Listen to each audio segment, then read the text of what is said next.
Hey everybody, welcome to my fictitious laboratory, where today we're going to be looking at some people's nightmares, and alternatively, some shoe store owners' favorite customers, the millipede.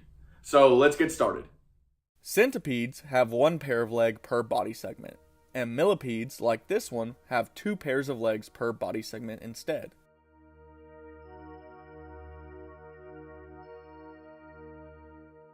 The record for millipede legs is 750 legs, not 1,000. This is counterintuitive because the name millipede translates to 1,000 feet in Latin. One of these millipedes I found had 78 legs on one side, and a total of 156 legs.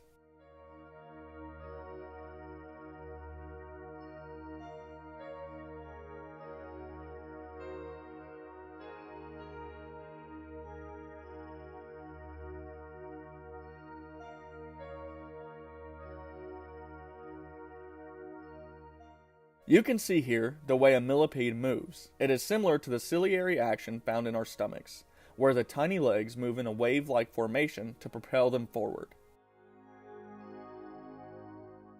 Millipedes are mostly detritivores, meaning that they eat decaying matter like dead plants and animals, whereas centipedes are mainly carnivorous and can actually inject venom into their prey.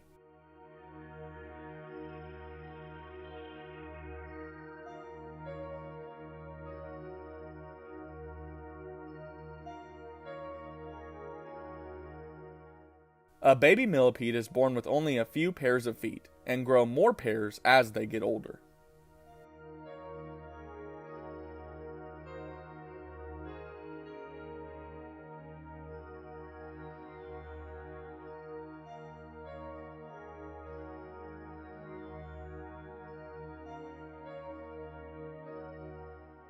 While millipedes seem scary, they're actually very good for the environment and ecosystem, and in most cases, pose no threat to any people.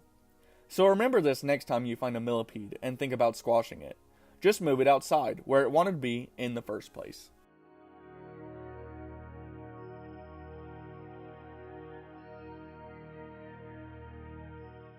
Thank you guys for watching. If you enjoyed this content, please like and please subscribe and leave a comment of what you want to see next time.